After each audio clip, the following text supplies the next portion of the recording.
My NDE occurred in 1973 during childbirth, while I was living in Madras, India. After the experience, I wrote down everything I could remember. But it was years before I shared the account with anyone, and then it was only with a few family members. For many months preceding the birth, I had had a prolonged illness that was eventually diagnosed as a rare tropical parasite. I had dwindled to some 90 pounds and was quite weak when I went into labor. After many hours in labor, fatigue had begun to set in. When the time came to deliver, the doctor told me to push, and I began the process with each contraction. This went on for a long time. I kept expecting the baby to come any minute. However, after extended efforts, it seemed I was not making progress, and I began to lose my strength. I continued to push, but after endless rounds still yielding no results, I finally fell back in exhaustion. The doctor instructed me to keep going, but my body, in its weakened state, refused to cooperate, and I began to feel panicky. It was clear that my prolonged efforts had failed to further any progress towards the birth. As my muscles went flaccid, I felt my entire body tremble violently. Realizing my battery had gone dead and I had no control over my body, I was overcome with fear and felt as if the last drop of blood had seeped out of me. I thought, I'm going to die. I could barely speak. Seeing that I had no strength left, the nurse turned to the doctor and said, "She cannot push anymore." At that point, there was a sudden change in the room. The previous sense of alarm seemed to turn to crisis. Everything happened very fast. I had no idea what had gone wrong, only that it seemed to be an emergency. My last hold on myself started to go, and I could hear urgency in the doctor's voice.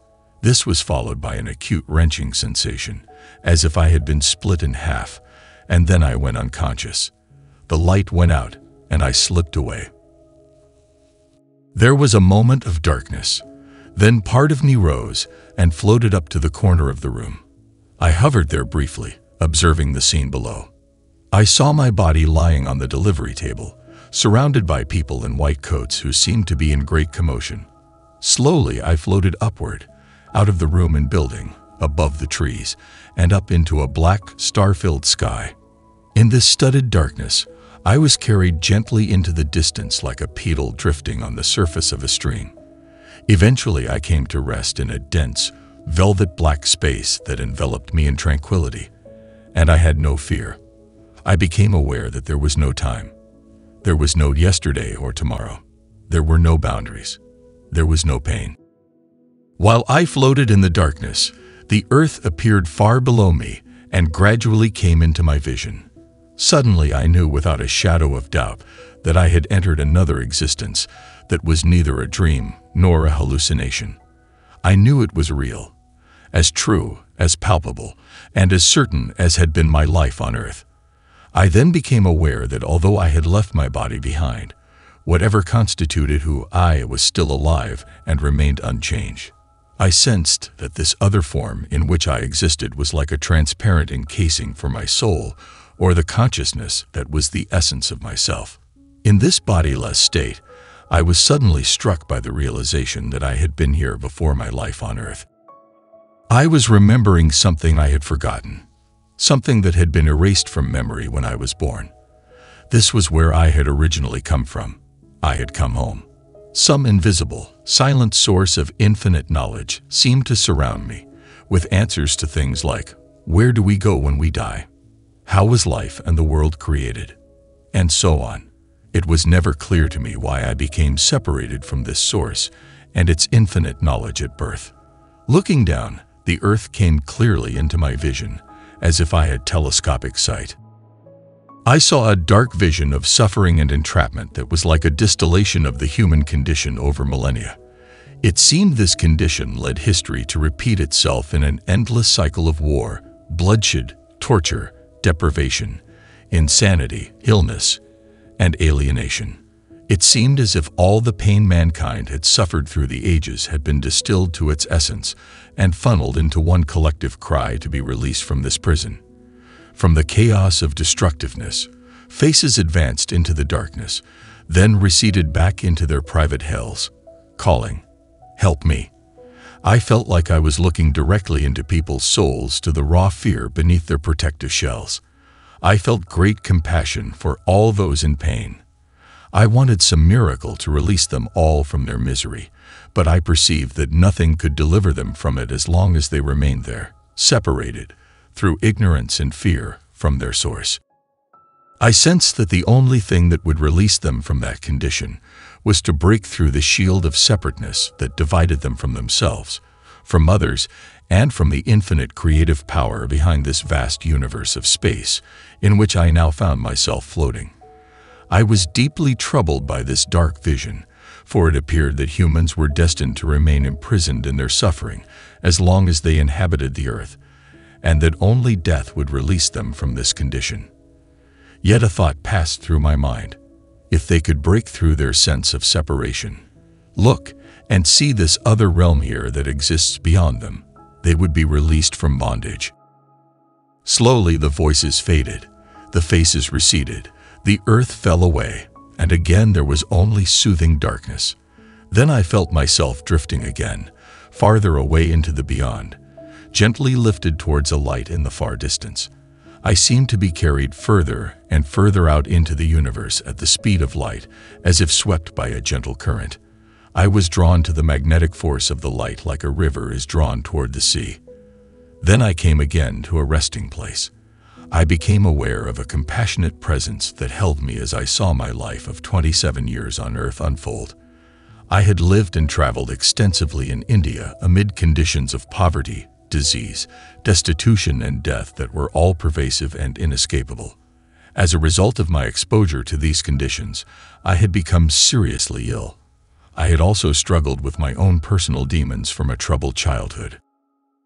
As negative thoughts and emotions arose, they were simply acknowledged and held by the presence, without judgment, with complete forgiveness. Then I heard a voice. It was so gentle and tender, so full of love and compassion. I realized I had never experienced these qualities in my lifetime. The voice said, "If you had only known I was here, you never would have had to go through this." Hearing this, I felt suddenly free of all that had held me chained like a stone to a condition of human bondage. While the negative states of my earthly life played out before this presence, it surrounded me with total acceptance and loving kindness. The next thing I experienced was being drawn into the light itself. Now the earth was so far away that it seemed to disappear from my consciousness. The intensity of this light, and my direct experience of it, transcends expression in words. It was a brilliant white gold transparency, radiating warm and pure luminescence. It seemed to be a nucleus of energy that was the essence of life itself, that charged all matter, animating it with its life-giving power. Cradled in this light, I was suffused with a sense of joy, calm, peace, and beauty that were, until then, unknown to me. Unlike the beauty I had experienced on earth, this beauty was eternally renewing and all-encompassing. It seemed to synthesize all opposing elements, dissolving them into the whole of itself. I perceived this light as the essence of divine love. Inside this presence, I felt an indescribable sense of freedom, a release from all the burdens associated with human life. I was like an invisible, permeable membrane through which the light passed and flowed, transforming me into the light itself. It seemed to possess a universal spirit that was the consciousness and creative force behind human life. Bathed in its luminous warmth, I felt no longer separate but enveloped by a feeling of unconditional love. Here there was no desire, no pain, no fear. This was the final liberation, an experience of pure bliss. On earth, I had feared death. Now I saw that death was not an end but a beginning. It was a return to the home from which I had come. My soul had entered the divine consciousness of eternal life, where all wisdom and knowledge resided. As I lay cradled in this loving light, a phrase came to me. Now I know. This was where my true self belonged. I knew I had come to my final resting place, back to the source from which I had come, and the end of all suffering. Then the light communicated again.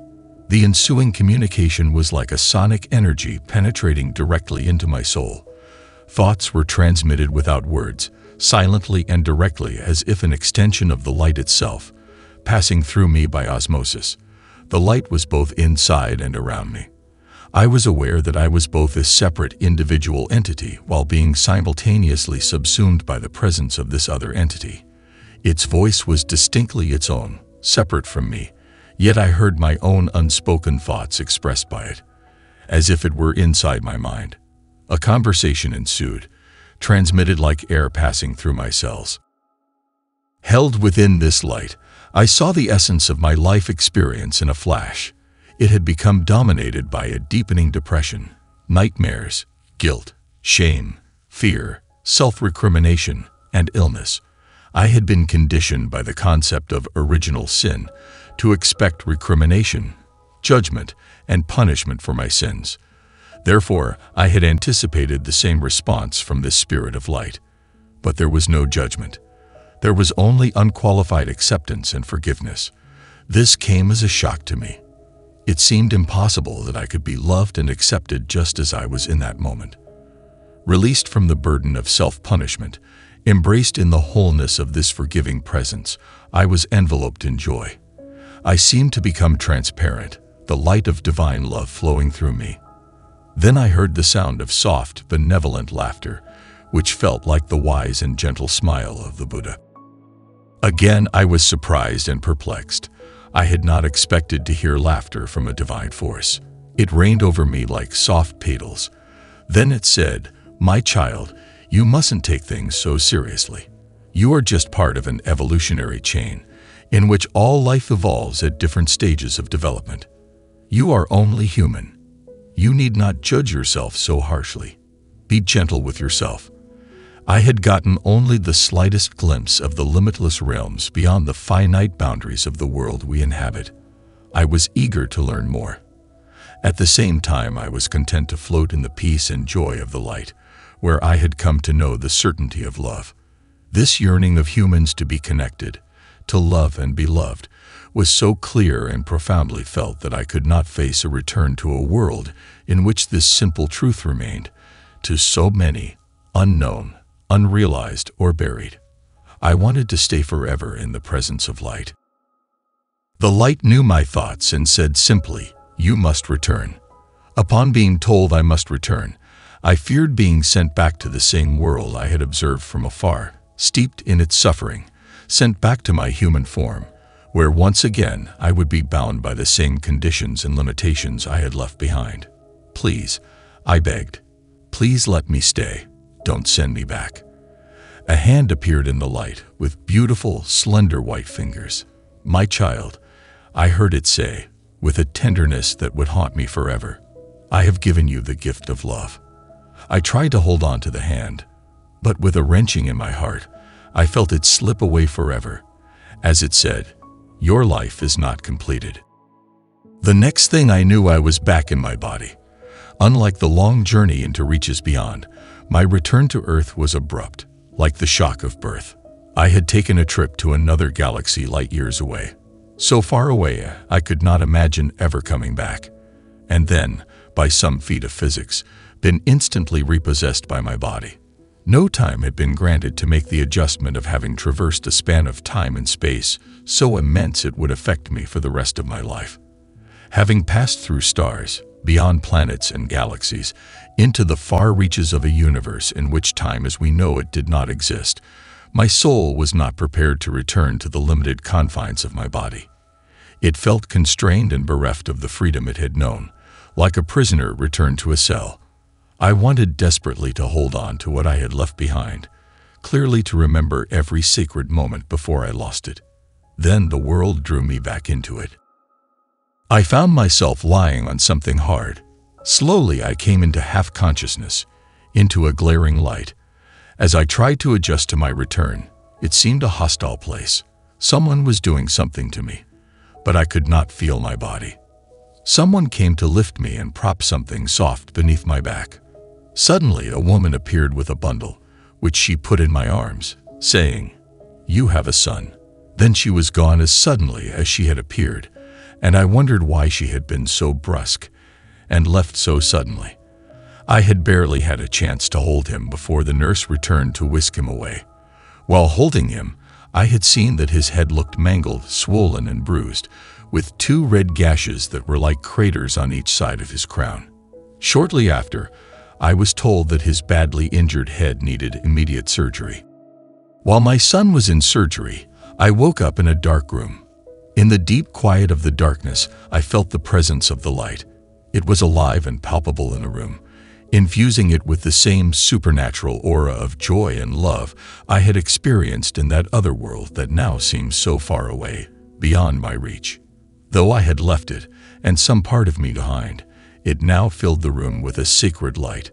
Through the birth of my son, it had given me the gift of love. A connection existed between the experience of the light I had left behind and the birth of my son. He was linked to it, as I had been, and he had brought it with him.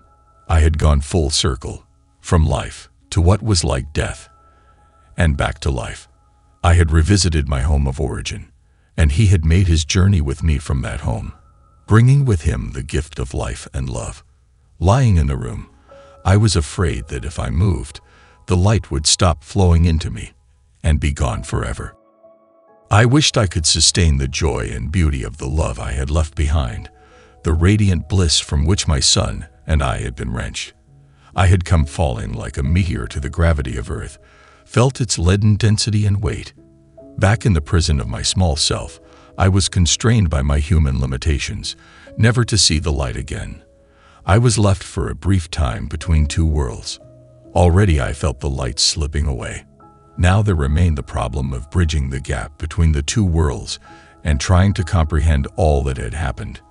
I only knew that it had changed my life forever, and I would never be the same again. During my stay at the hospital, I learned what had taken place during my son's birth. The American doctor from the U.S. Embassy in New Delhi had flown down to investigate the case. He informed us that the doctor who had performed the delivery was unable to deal properly with the complications.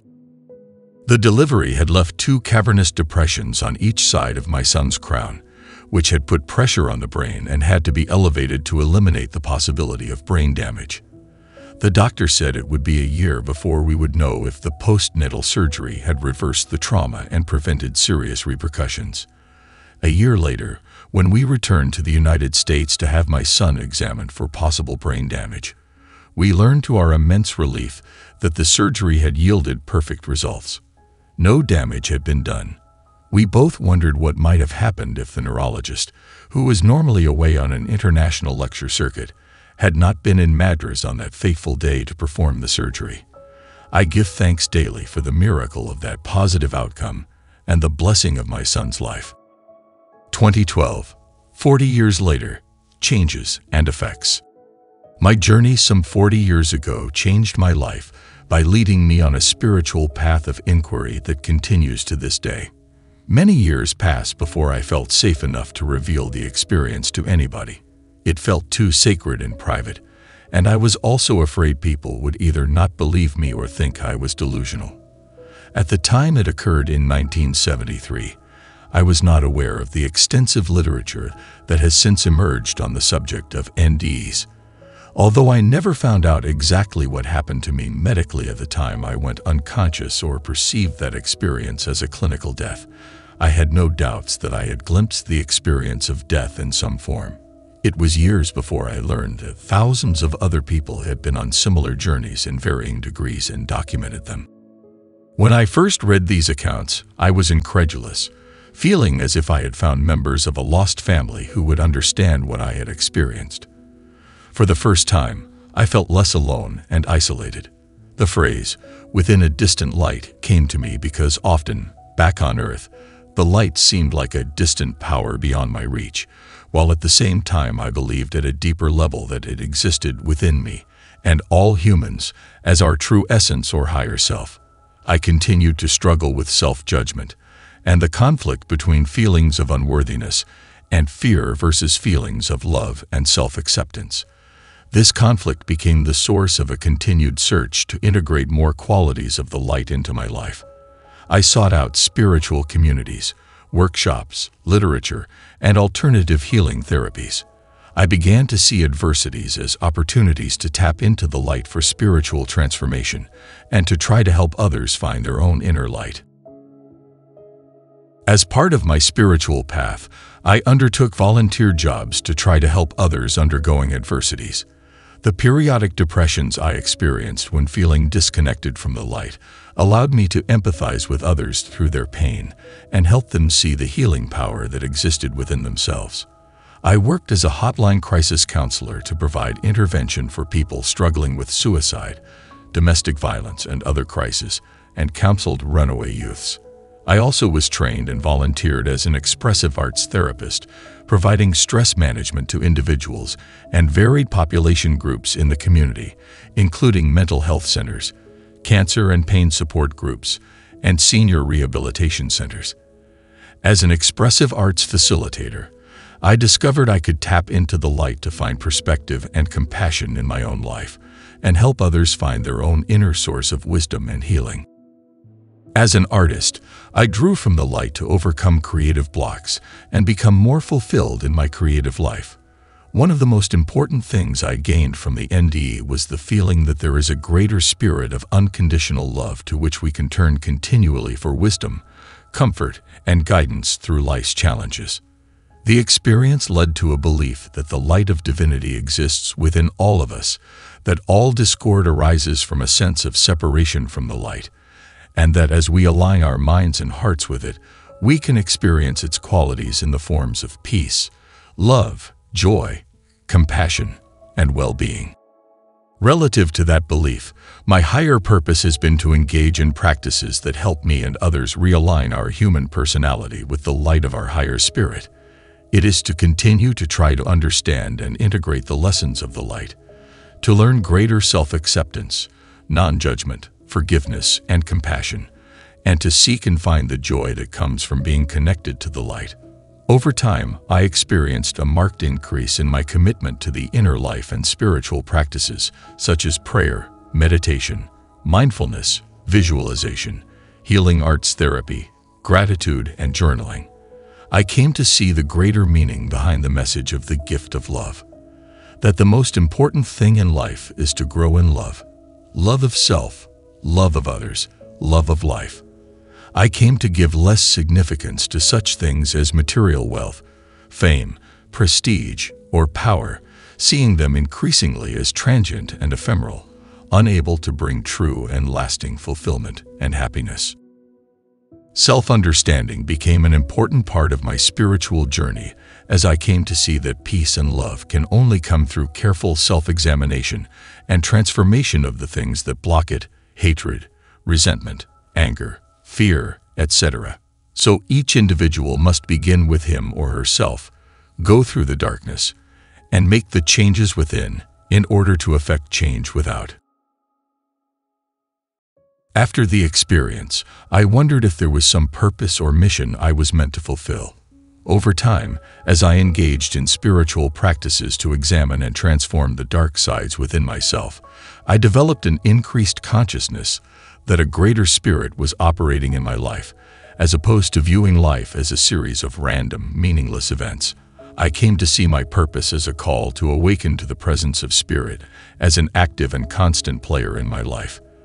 This required attunement to the existence of spirit at work in every aspect of my life, seeing people, places, and things as teachers and as channels by which the light was trying to communicate with me, offer guidance, and teach me what I needed to learn.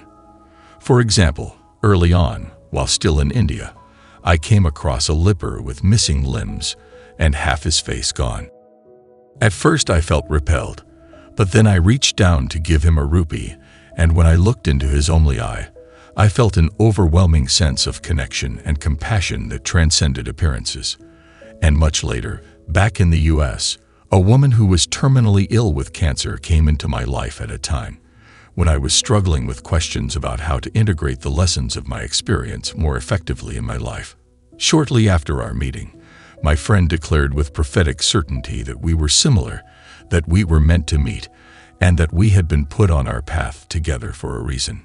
As we grew to know each other during the brief remaining year of her life, it became clear that we were both struggling with the problem of judgment, particularly of harsh self-judgment, as well as judgment of others, an issue she was struggling to overcome while she was dying. During my experience, the primary lesson that was revealed for me to learn was to be less harsh with myself, to learn greater acceptance and compassion for myself and others. During my friend's lifetime, our get-togethers were focused almost exclusively on our spiritual growth, letting go of negative thoughts and judgments, learning to love more deeply and live in the present moment. She led me to groups, workshops, books, and tapes, the first being Eckhart Tolle's Power of Now, to help us learn a more mindful approach to life that would free us from the limitations and fears of dark thoughts and feelings. I felt certain that the light was communicating with me through this relationship. Through her life and her death, G accelerated my spiritual growth as a guide who had made her own spiritual growth the primary focus of her life. I had shared my NDE experience with her and was present as a source of love and compassion for her through her dying process to her death, offering her my vision of the light of unconditional love that would await her after her death. From her, I also came to see that the emphasis I had placed on achievement was misguided, and that love is the most important thing in human life. G introduced me to a beech tree she perceived as a channel for eternal consciousness, whose voice can only be heard in stillness. We visited the tree frequently to listen to its messages. After her death, the tree became a symbol of life and love where her soul came to rest and loved ones came to visit her there in lieu of a grave. As I grew in awareness of the light within, I saw my life move from unhealthy patterns to healthier, more productive and spiritually oriented ones. Yet in spite of all this, I still find that it is not always so easy or simple to turn to the light when I need to. When fear arises, I often forget the existence of the light, my ability to access it, and the knowledge that it is an ever-present source of wisdom and love that is capable of dispelling all negative states. The other very important effect of the NDE was that it changed my view of death and the afterlife, taking away my fear of the unknown regarding what happens after we die. It convinced me that life does not cease to exist when the body dies, that we have a soul that is connected to a greater consciousness that continues to live in spirit form in another dimension, a realm where a higher intelligence of unconditional love exists. While I still fear the process of dying and the loss of loved ones, I find peace in the belief that our souls live on and are embraced in unconditional love. Trying to integrate the light into my life has been a lifelong process. After the shock of returning to a confined body, I experienced periodic depressions about returning from a heaven of unconditional love to a world of discord and suffering. I still struggle with periods when it seems that the healing power of the light is beyond my reach. I have often wished I could go back or re-experience the bliss of that enlightened moment in time. But I know now that I was sent back to learn more and grow spiritually. I know that the adversities I have encountered and those needing help who have been put on my path have been part of that growth. It was through the most difficult and painful times in my life, and those I shared with others, that I was brought closer to the light. Through them, my faith and trust deepened. My intuition was sharpened as I was led to cultivate an awareness that was open and attentive to receiving any messages that might be trying to reach me. There has been an increase in moments of heightened perception in which I sense the greater spirit operating in my life, and I have often felt led through certain people, books, or situations to solutions or resolutions that further my growth. Very frequently, when trying to find an answer to a question or resolution to a problem, I have been led directly to a specific book, sometimes a chapter, in which the answer lies. Also, because I have learned to be open to messages from the light, they come with great frequency through people. For example, while I was struggling with resolving aspects of my experience, my son helped me see things from the light's perspective so that I could gain new insight on unresolved issues. It was clear to me that the light was speaking through him.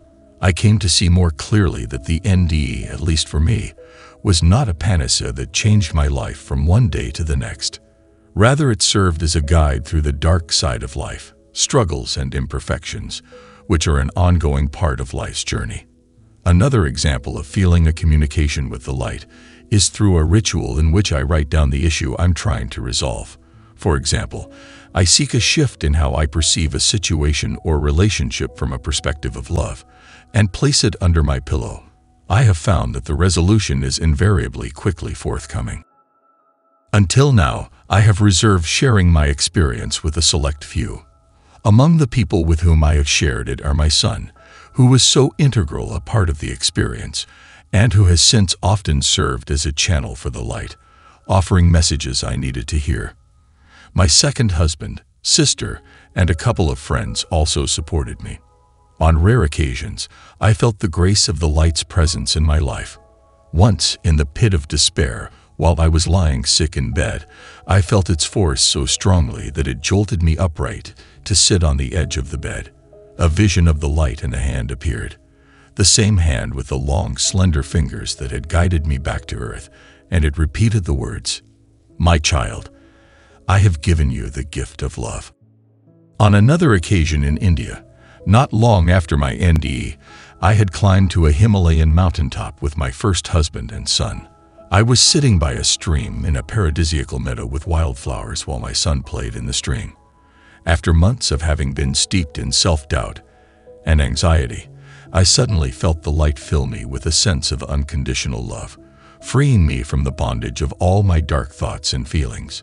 Everything that had tormented me on the plains, far below the mountain peak, vanished, leaving me with the sense that I had come home to my true self, which belonged with the light. The light carried me forward through my deepest fears and sorrows, through illness, divorce, and the death of loved ones. It gave me strength to go on when I thought all was lost. It helped me learn to accept the frailties I share with my fellow human beings, and to learn to continue to forgive myself and others. I believe that this, and the common experience of the thousands who have shared their passage beyond this world, is testament to the existence of a spirit greater than ourselves. The crux of the light's messages to me were that our souls live on after we die. Our relationships are eternal, and we must love ourselves as it loves us, here in this very moment, unconditionally, just as we are. I came to see the light as the compassionate teacher that lives within each of us as our highest self. It seems to want us to experience its joy and wisdom, and to help us expand, to move beyond the limits and obstacles that prevent us from realizing the happiness and freedom we are capable of experiencing. I came to believe that the divinity of this light lies in and around every individual, and it is our life's purpose to find and express that divinity which exists, not somewhere far away in some distant world, but right here, within each of us. Though the light's message seemed to me to reflect the wisdom of the ages, it continues to elude so many. For me, it is up to each individual to find the way back to the inner light of our highest self, and to embrace rather than shun the darkness within us, for only by going through it can we find our way to the other side.